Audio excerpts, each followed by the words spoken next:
All right, so last episode was episode 25, so that makes episode this episode 26. blah blah blah. Welcome to the Rograts podcast. In today's episode, we are going to be talking about fitness and nutrition Mhm. and just kind of everything around. Everything under the realm of that. Yeah, I've been training for around 4 or 5 years. Wait, you have? Yeah, I actually have. I actually have. I know I'm big. On I know on I'm bigger than you. on and off? No, no, fucking. No, okay, On and off. I thought we were talking about consistency in the last episode. bro. What are you talking Oh, about? we're also talking about No. confidence, so I'm glad that you're confident No, about I won first place at my gym for being the most scanned in person. I scanned in 386 times last year. Hey, That's what's up. it's pretty impressive. Consistency, what? Good job. Consistency, what? Good job. Yeah, that's what I thought. How many times you scanned in, bro? I mean, I could delve into that, but sure, like, you're more consistent, but Yeah.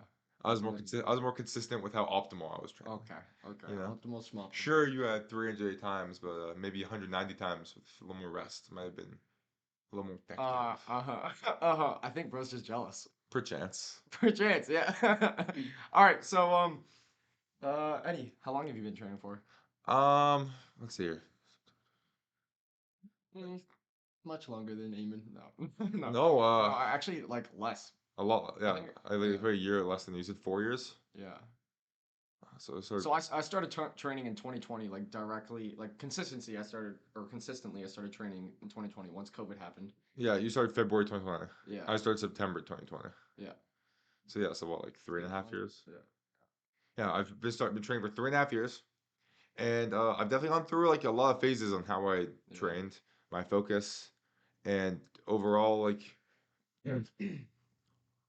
my philosophy in training has changed a So lot. I'd say we're both pretty like I don't want to say experts, but we're pretty big experts, Seasoned. or just seasoned in fitness and nutrition and the Yeah. entire realm of that. Um, so Eddie, what got you into fitness? Um, it's probably just like the lack of confidence, like not Yeah. really feeling great about myself.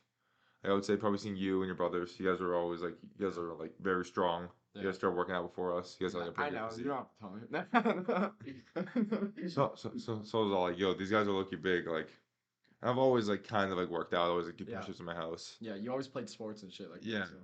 And when you guys kind of like introduced me to the gym and like working out and like PRs and stuff, Yeah. I would say my first goal was kind of to get at my bench PR, just to kind of like mog the boys. And that was just my first goal. Started going to the Mac like probably right after I started like, hanging out with you guys and like working out here. And kind of the rest is history, to be honest. Ever since that day I started, I never had any like lapses of consistency. Right. Where I want to say I notice a lot of people they start, they stop, they start, they stop until they really start getting the momentum. But for me, I literally started working out at first with actually no music. I didn't use music for my first 4 months working out. Like a generic push pull leg split. Like I would look up how to do exercises. I was actively seeking Yeah. knowledge. I at the remember you and beginning. I were like huge about going to the gym together. Yeah, we used to were. be the biggest gym partners ever. Yeah, we were. That was awesome. Back when like the Mac had that blue bench in Yeah. like the corner. Yeah. I remember one time I went to the gym and I was waiting for you for like an hour and I didn't want to start my bench session until you were there. That's funny. Yeah. That was awesome. That's awesome. Yeah. No. I actually I when I first started training, I started training for like a year, and then I actually like kind of went on and off for like 6 months, hmm and then obviously I started picking it back up. Was that when you had a girlfriend? Yeah. Yeah. See, that's the difference between me and you, bro. When I had my girlfriend, you know what I did? What'd you do? I had to work even harder, bro, so I had an excuse not to hang out with her. No, the sad thing about that is that's true. Yeah. All right. Anyways, all right. So let's start off with weight loss. Weight loss. Yeah. So when I started, um, I used to play Fortnite a lot. Whenever I was a big gamer, and I got pretty chubby, and I was like you said, kind of self-conscious about my body, Yeah. or just not as confident as I wanted to be. I would say more like skinny fat, I would say is a better description. Yeah, skinny fat, obviously, because I used to play sports. Yeah. I mean, I still play sports, but I've always played sports my entire life. I was always super athletic Mhm. and whatever. And so I still had that kind of underlying athletic type of body, but obviously 2020 happened, Yeah. sports, whatever, Yeah. a lot of video games, got a little bit chubbier. And so I started in 2020, and um lost a lot a lot of weight in the first 6 months. I Yeah. got shredded. I'm I really went impressed from with like 180 or something like that to 140 or something. It was just crazy. that. I was, Yeah, yeah, 40. yeah, I was shredded. Well, that was like freshman year, so Yeah, damn. yeah, I know. What'd you do? What was your diet? And so I was very, very strict on my diet. Yeah. It was, so the guidelines that I like to go around, because you still have to get in your macronutrients like protein, Yeah. carbs, fats, whatever. They're all super important. Like everyone knows protein, building up your muscles, whatever. But then also, a lot of people discourage or don't look at fats, but fats are huge for your hormonal balances and stuff like that. So you Hmm. still need to keep a lot of fats. And then carbohydrates, just kind of more of your um, short-term fuel type of thing. Hmm. So I would wake up and then immediately, or yeah, I would immediately eat 1 cup of cream of wheat. I used to With love, protein? no, just straight up cream of wheat with nothing, Yeah. literally just water, no milk or anything like that. No. Usually people eat it with milk or whatever. Just straight up cream of wheat tastes like nothing, but I loved it. Yeah. And then I mean, it was kind of unhealthy, but I kind of starved myself throughout the day. Yeah. Because whenever I felt like I was starving myself, I knew that I was burning off like calories and stuff. So I was like, "Okay, I'm making progress. Let's go." I mean, obviously that's not the best way to do it, but I was naive at the time. I was just starting in, and that's the only thing that I knew to do. All I knew was calories in, calories out, because that's basically how it all works. Is just calories in, calories out, trying to Mhm. burn more calories than you take it throughout the day. Um, and so I actually cut weight pretty fast. I was losing like 3 pounds a week, which is definitely not optimal, especially if I'm trying to build muscle. I mean, I was like getting my newbie gains in and stuff like that, Mhm. but yeah.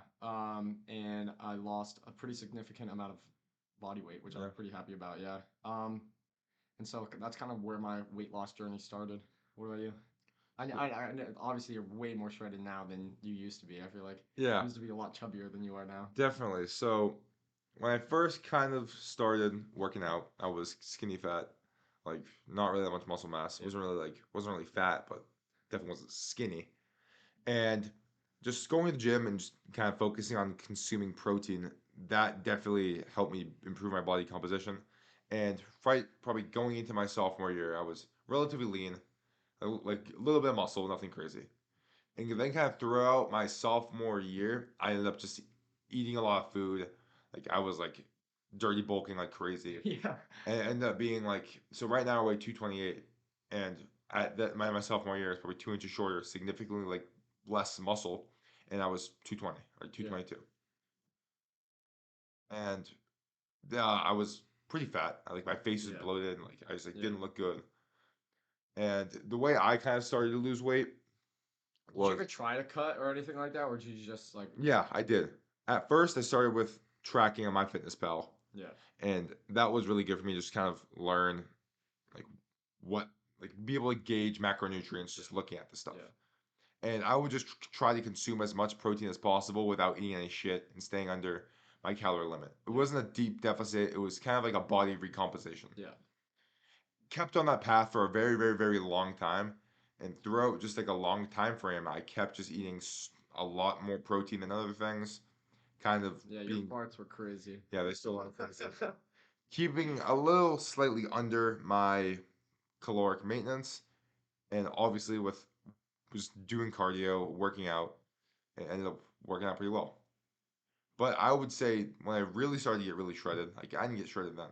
When I actually started to get shredded was when I started working a lot in the summer because my day was so occupied with work. Yeah, so it wasn't even on your mind to eat or do anything No, like that. so I ended up kind of I need to stop saying kind of. I ended up implementing like an intermittent fasting program, Yeah, like almost involuntarily. I would wake up 8 a.m., not eat until like 2 p.m., have like one big meal with like 100 grams of protein, go to the gym, have another meal that's 100 grams of protein. yeah, Probably have like, end up having like 2,700 calories a day, 200 grams of protein. Keeping that for the entire summer. I built muscle and I lost fat, which is not really optimal for either of them, yeah. Hmm. but it ended up being pretty efficient for just improving my body composition as a whole. Yeah, yeah, yeah, yeah. So with weight loss, the big theme here is calories in, calories out. If you Hmm. guys don't know what that means, calories is like kind of what food is measured by, Yeah. and like yeah, whatever. It's technically energy. Yeah, yeah, basically energy. And everyone obviously burns a different amount of calories depending on their weight and height and their age and whatever. But the main thing is if you want to lose weight, you have to burn more calories than you take in Hmm. throughout the day. And obviously, it's not like you're going to do like hours and hours of cardio. Your body has a resting metabolic rate, which means like if you're sleeping all day or doing whatever, your body's still burning calories because it still has to like pump your heart and whatever. And so, um, so don't worry. You don't have to fucking like do hours of cardio a day. You just have to make sure that you're eating less than you're taking in, or burning less than you're taking in if you And want to lose weight. even if you're trying to put on weight, quote unquote bulk, it's the opposite. Maybe Yeah. eat 200 more calories than your maintenance. Keep on that 1 gram per pound of body weight for protein because that is pivotal just to build muscle at the most efficient rate. Yeah, yeah, Make sure your body is optimized and you'll put on consistent muscle that way. yeah, Yeah. yeah. And so yeah, that's kind of it with weight loss for now. So Eddie, you wanna? Oh wait, I have one more tip for weight loss. Okay. So a little hack people don't know is protein when you're digesting it, Ah, yeah, you end up actually taking in probably around 60% of it is 60% of the calories, I believe. Because since protein's such a complex macronutrient, your gut burns calories digesting it. yeah, So, example, if you had 1,000 calories of straight up protein, nothing else, you'd probably only be using 600 of those calories for actual energy. yeah, So, like a little hack I have is going for like let's say something's 100 calories, right? Making sure for every 10 calories you have 1 gram of protein. And I believe if someone were to stay on that regimen, just like that, like the calorie protein ratio, they'll end up building a pretty solid physique if yeah. they're working out and Yeah, exercising. definitely. And then also protein is much more satiating than any other Yeah. macronutrient. So if you eat more protein than fats and carbs or whatever, you won't feel as hungry throughout the day. Yeah. And so that's another good tip. And then also I think I heard you say about protein that you ate 1 gram per pound of body weight. Correct. You want to explain on that? Um, Like why? look, so I don't really know when this, I'm not even sure what the study, but when this kind of benchmark came out, but it is a universal rule Yeah. almost in the world of fitness. If you want to be generally healthy, give your muscles as much fuel to grow, give yourself as much fuel to recover. Um, Eating as much protein is pivotal. Yeah, Just pivotal. yeah, and so 1 gram per pound of body weight is the benchmark that everyone goes by whenever they're kind of not really Yeah. dieting, but what they should have if they're just trying to maintain a good uh, body mass. And if you're cutting, you could probably do even like 2.5x just Yeah, because if you're eating less calories, you're gonna be more at a risk of losing muscle. yeah. So eating more protein will maintain that muscle more. Or even hit the yes no diet. Like Matt McKenna, your brothers, Yeah, me and him talk about this sometimes. This is kind of what I'm on right now. I look at food and I think, will this help me? Is it healthy? What are the ingredients? Is there any protein in it or is it just fucking sugar and shit? yeah, Versus like, or I could eat this protein bar. So rather than going into the convenience store and grabbing some gummies, I'm like, you know what? I'll satiate myself with this protein bar. yeah, And me making that conscious change not only trains my mind, but trains my body yeah. to just compound on all that consistent Yeah, effort. yeah. I mean, because like we explained in the last podcast, if you get 1% better every day, that's a 37 point, I think 5x in 1 year. Hmm. Just get 1% better every day through a compounding principle. Hmm. And so, yeah, literally just these tiny habits that you make, they make a big impact. So just remember that. Even if you're um, thinking that snacking on something is okay or whatever, just think about the impact that that might have over a longer time horizon. Hmm. So yeah, Talking about consistency, you want to talk about newbie gains? newbie gains. Yeah. So if you are a beginner to lifting or putting on body mass or muscle or whatever, there's a so if you're not used to it, you're obviously going to your body needs to kind of adapt to the physical change, and so at first you gain a lot more weight than or like proportional to like the or yeah, you marginally you gain a lot more weight in muscle your first year, and then it kind of slows down. You still in your second year you'll still gain a decent amount, but then it Exponentially slows down. yeah, it does exponentially slow down. And I don't know why that is, but I'm pretty sure it's just because your body needs to adapt much faster in the beginning Yeah. because you're not used to um, working out or lifting any weight, Hmm. and so um, our body just needs to adapt to it. Yeah.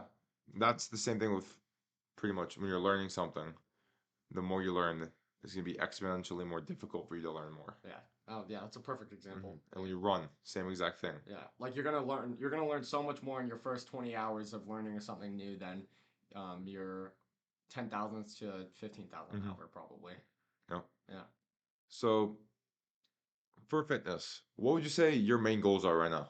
Right now, my main goal is probably to, well, obviously summer's coming up. Yeah. Gotta get shredded. So that I'm currently on a cut. Right now I'm burning around a pound a week. Yeah. And for everyone who doesn't know, a pound of fat per week is around 3,500 calories. So 1 pound of fat is equal to 3,500 calories.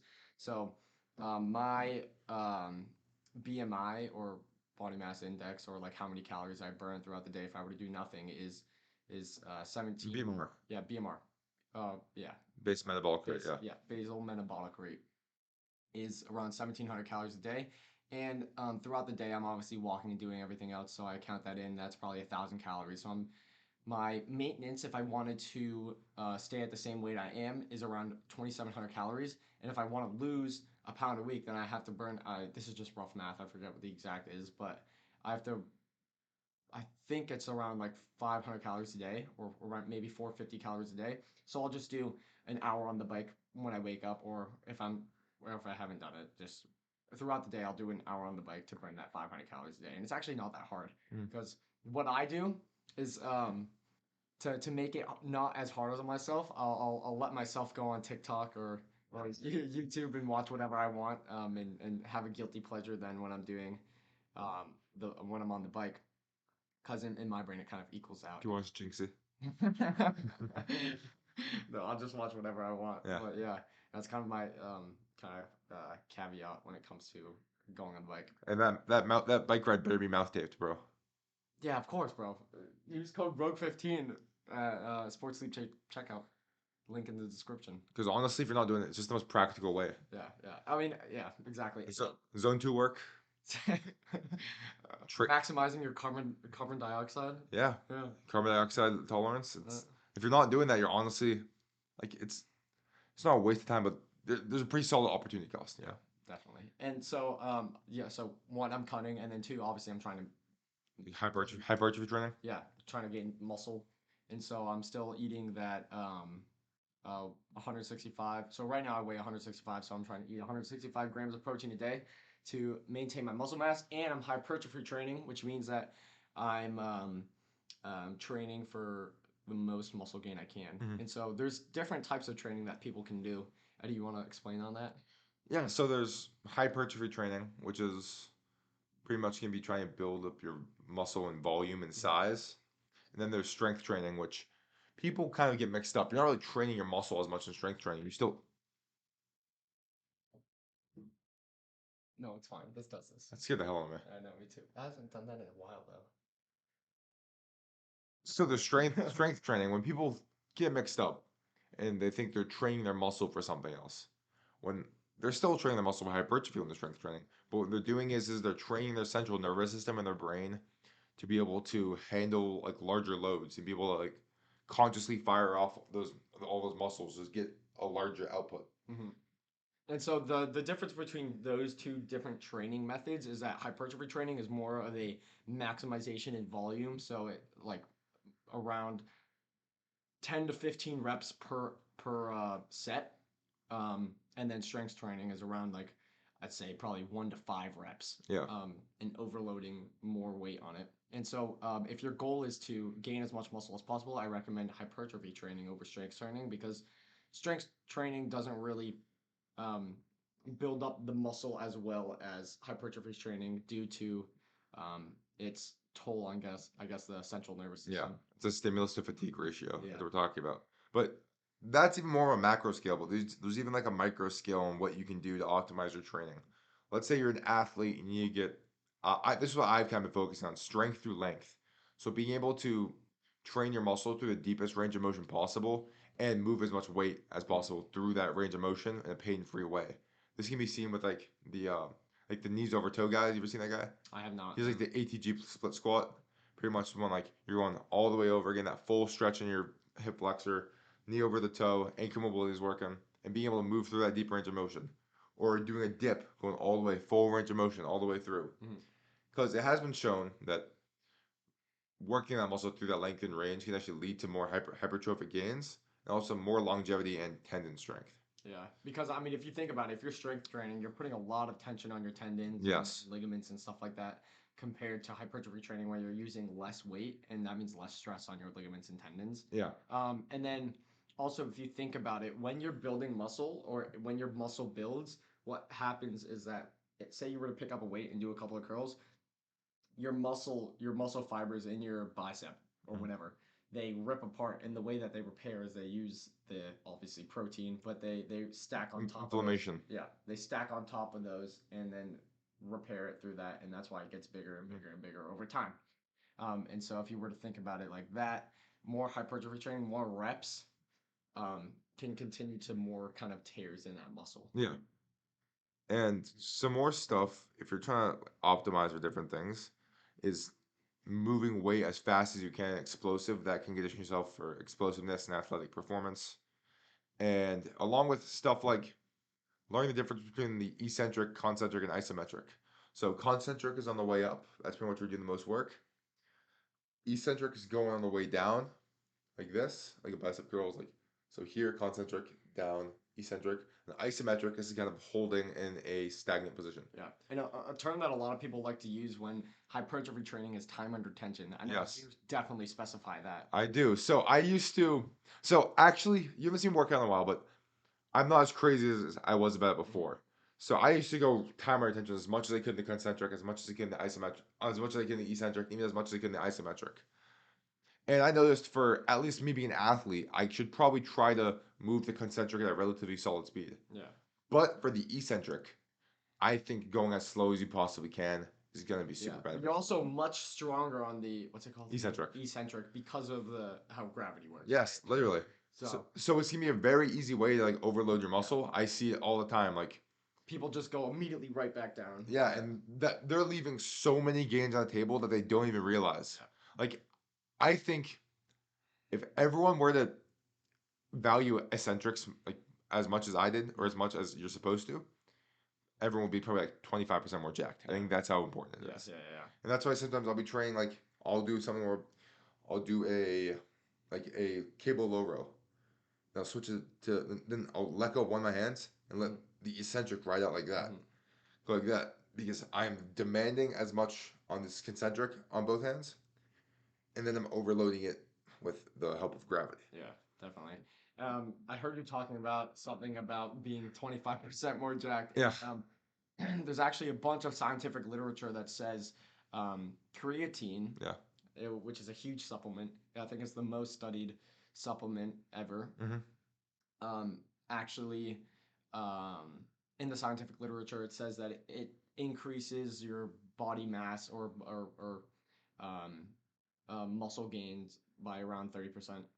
Actually, Yeah. wow, that's a lot more significant than I thought. I heard that on Renaissance periodization or whatever. Hey, shout out Coach Mike or Dr. Mike. Dr. Mike, yeah, yeah, and a lot of people, especially like moms or whatever, they have a bunch of like stigmas around creatine. They're like, oh, it's gonna hurt your kidneys. Oh, it's gonna make your hair Fall out. whatever. Yeah, yeah. Which is obviously there's outliers in studies that might happen, but Correlation is not equal causation. yes, exactly. Shout out to Miss Woodcock.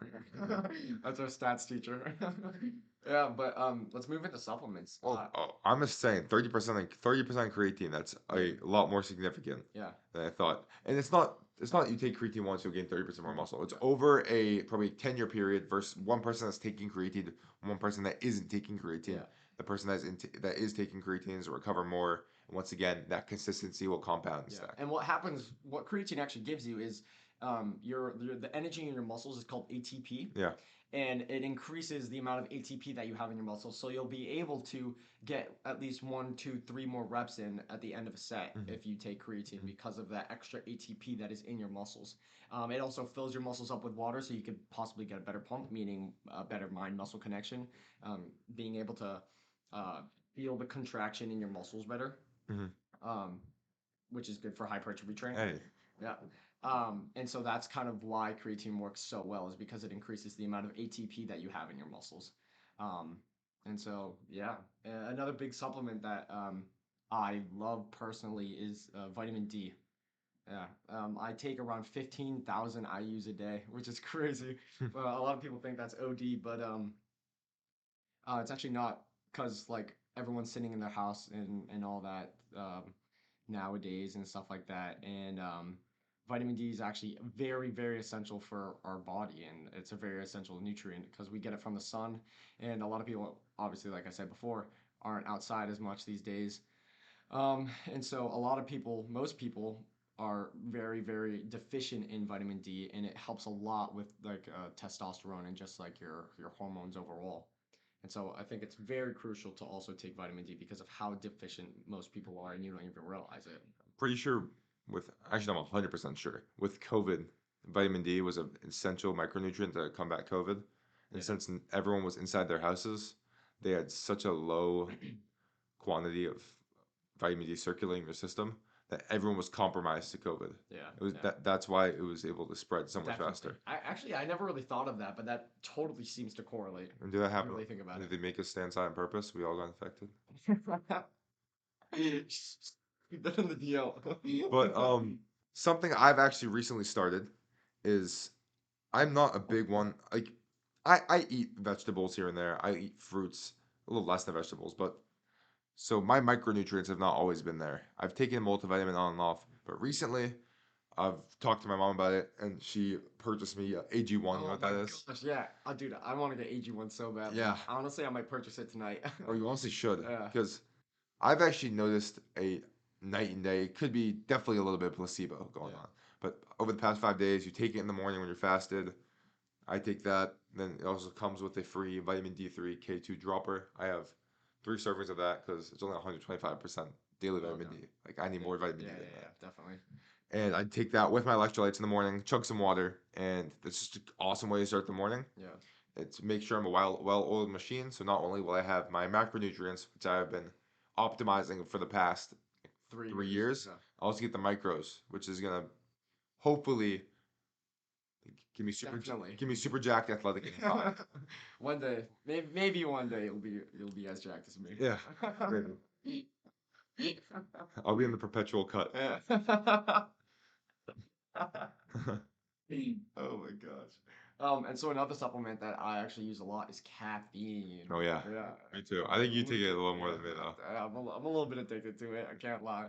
But what caffeine does, and actually, I want to say this first, a disclaimer on caffeine. A lot of people take caffeine right when they wake up, but you're grog. I don't know if people notice when they wake up, they're a little bit groggy. And what that is what's called adenosine. So there's adenosine that flows through your brain. It's kind of like the sleepy Shout out chemical. Quinn. Yeah, shout out to Quinn.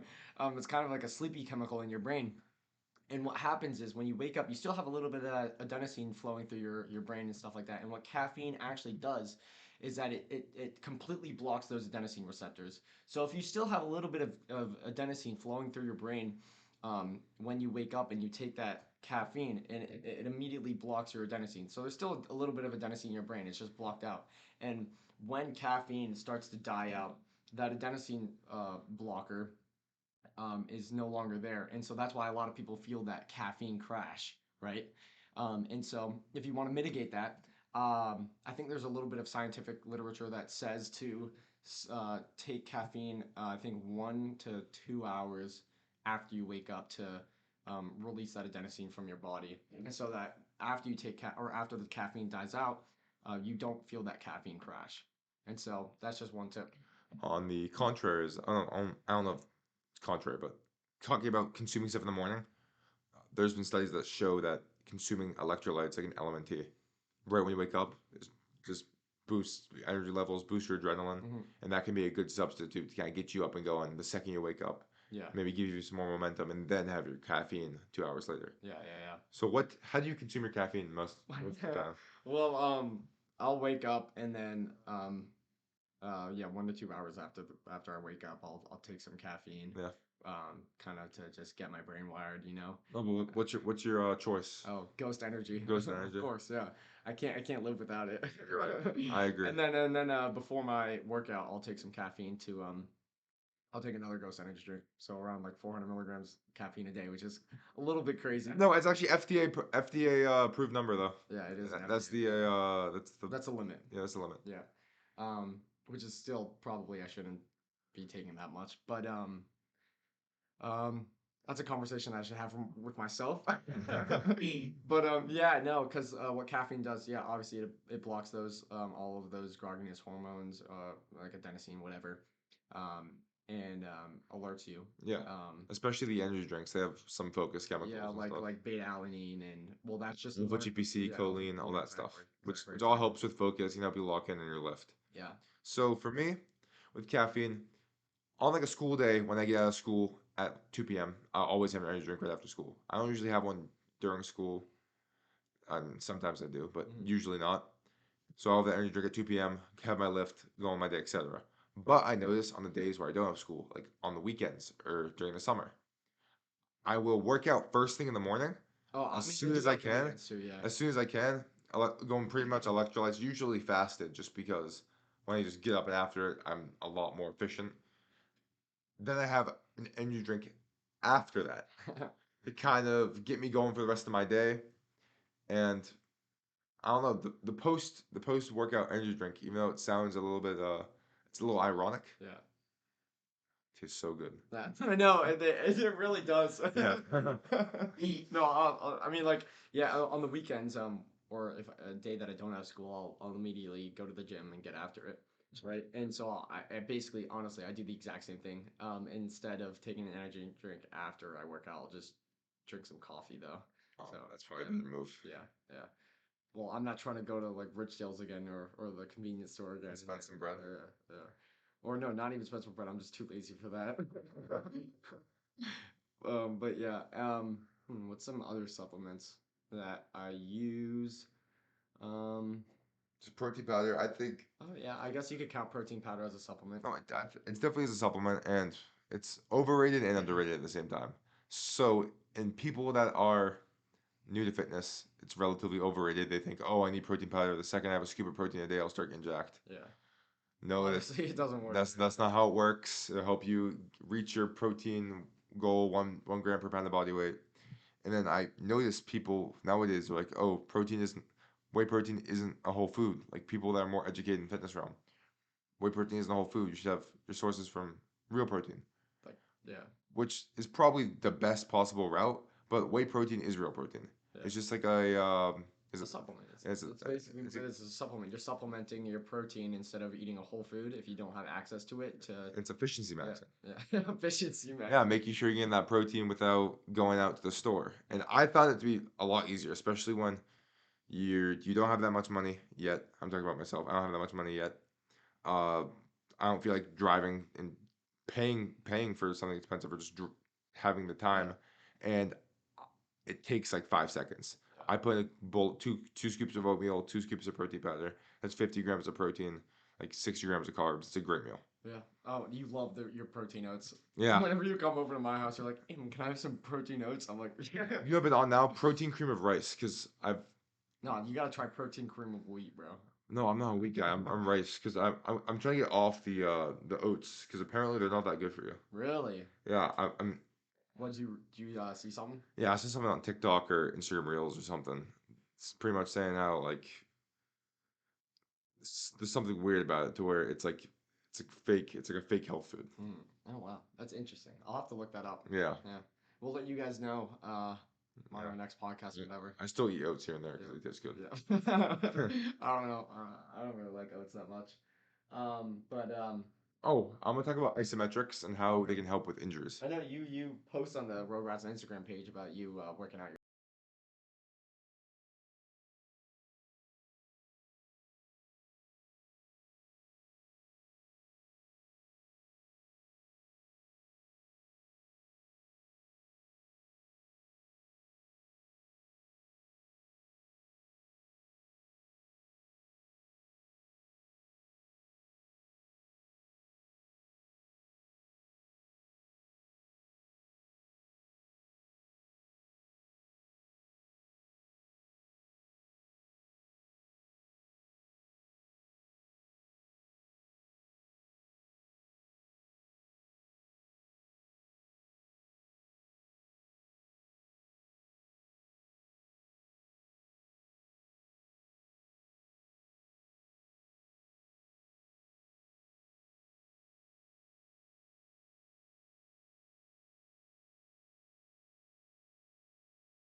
We're at 37 minutes. Hey, the stuff. All right, probably just cut off. All right, so you're talking about the scientific literature of. So yes. Hello, hello. Yeah, we're good. Scientific literature of fasting. Yeah, there's actually a lot of big scientific literature on fasting, and especially actually, which is pretty cool, cancer, which is insane when I first read about it. And so, if you think about it, when you're fasting, or if you think about your body is obviously going to go through carbohydrates first and then go through fats, because carbohydrates are more of a less complex compound, or it's either more. Yeah, it's less complex. Yeah, it's less complex, so it's easier for your body to digest and go through more than fats. And so that's why it goes through carbohydrates first, then fats. Um, and so um, with cancer, um, these cancer cells they're really rapidly growing, really fast all the time, and that's why tumors it can grow so big. And these cancer cells feed off of carbohydrates and sugars and whatever. And so when fasting, what happens is you don't have any carbohydrates in your body anymore after I think it's a 16-hour window. And so after that, those cancer cells, they then don't have any nutrients. They can't feed themselves. They can't reproduce. And so I think it's after a 48-hour or 72-hour window, those cancer cells start to die out because they have no nutrients to feed on. Hmm. And your good cells aren't as rapidly growing, so they can be more satiated or they can stay alive for longer. Oh, so for immune function, Yeah. fasting is helpful. Oh, definitely. There's a bunch of scientific literature on it, and just about like kind of getting or releasing the toxins in your body or whatever. Fasting can help a lot, and then also that's why the keto diet is so big. Keto diet is basically no carbohydrates, and so your body will release what's called ketones from your, I think it's your pancreas, um, and that alerts your body to start eating your fat or like burning your fat more than um, anything else because it doesn't have any carbohydrates to feed off of. So it starts burning through fat, Hmm. and so that's why a lot of people go to the keto diet is because it literally just targets the fat cells in your body instead of anything else. I think a common misconception with the keto diet sometimes is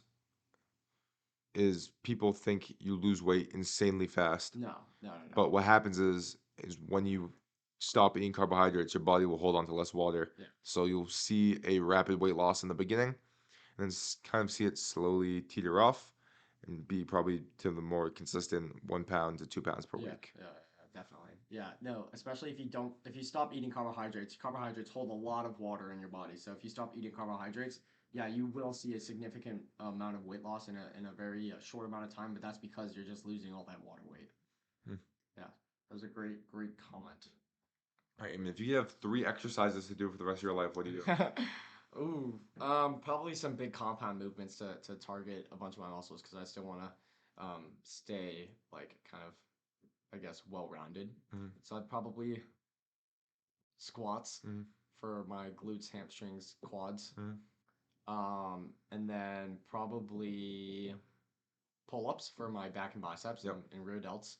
And then probably honestly, or probably incline bench press or incline dumbbell press to hit my upper chest because I'm trying to look as aesthetic as possible. I don't want a big boobs. I just Yeah. want a big upper chest. I would say, Yeah, because that'll hit my triceps and chest. for me, I would say a split squat, just because there's more hip involvement, it's more functional. I have slightly more hamstring involvement.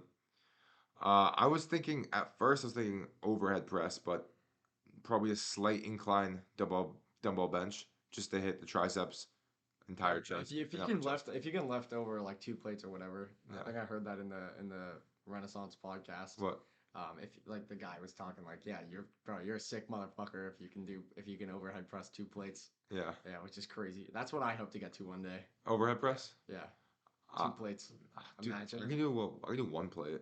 I can do one plate, but yeah, On overhead press? yeah, Oh damn. yeah. You used to have I've, weak ass. You I used to have know, weak ass shoulders. I know. I've been working, dude. I used to like a couple months ago. I started hitting shoulders like almost 3 4 times a week, which Really? is a little bit OD, yeah. But I was just wanting to grow my shoulders as big as possible, and my front delts got pretty strong. Really? So all I would do, I would just start out with overhead press, so I'd have as much energy as possible. Obviously, when starting out, because I wasn't fatiguing anything else, and so most of my energy went to just overhead pressing. Yeah. Oh wait, I got this. Chain loaded incline bar. That's one of my favorites That's because funny. there's more tension on the movement. Yeah. And I've actually also done standing overhead press with chains for just heavy core involvement for sports. Having that core is important. Yeah. And then I probably do. I think chin ups or pull ups. I don't know. I'd say pull-ups for Yeah, your. I don't because know. you can configure pull ups to Yeah. be more lat bias, more bicep bias, Yeah. etc. Yeah. Exactly. Yeah, probably. Yeah, but pretty much the exact same one, Yeah. except I chose split squats instead. Yeah. All right. All right. Well, I think that was a great episode. Oh, we're wrapping it up. Yeah, we're wrapping it Okay. up. What, you want to talk about one more thing? Or? No, I don't know. I think that's a great place to end it. All right, guys, and one more time. If you or your significant other is having trouble going to sleep, perhaps the big man keeps snoring. Your husband your husband keeps snoring. Tell him to get some sports sleep tape. Cover up his mouth, cures sleep apnea, increases sleep quality, gets rid of snoring, and along with that, optimize your recovery, which is a pivotal part of building a beautiful physique and optimizing your fitness. I have started using sports sleep tape. To where at first I thought it was a little bit of pseudoscience, not completely legit. I've seen a night and day difference in my sleep quality and energy levels. Yeah, and there's also a lot of scientific literature around facial structure and nose breathing when you're sleeping. Because, like, I mean, a lot of people probably think that they only nose sleep or only nose breathe when they're sleeping, but um, I think you good? Yeah. But what people don't notice is that they're obviously unconscious, so they're probably mouth breathing, and that's why a lot of people and most people actually probably wake up with dry mouth and whatever, and Bad breath as well. bad breath. Yeah, and so what that does is it what's it what is it? Your chin recedes. Yeah, your chin recedes, and no one wants that. Everyone No. wants that sharp jawline. Yeah. Everyone wants that sharp jawline. Exactly. Yeah, and you're actually not supposed to really breathe through your mouth. No. It's just a kind of a safe haven. You're only supposed to breathe through your nose. So So breathing through your nose actually also this relates right to our topic in the podcast. It actually relates to lowering your stress levels. When your stress levels are lower, your heart rate is lower. You will be in a better cardio zone for your muscle to heal. Mhm. It's called non-sleep deep rest. And when your heart rate is low and you're relaxed, your muscles will repair with more efficiency. yeah, awesome. Yeah. All right, guys. All right, Thanks for tuning in today. subscribe.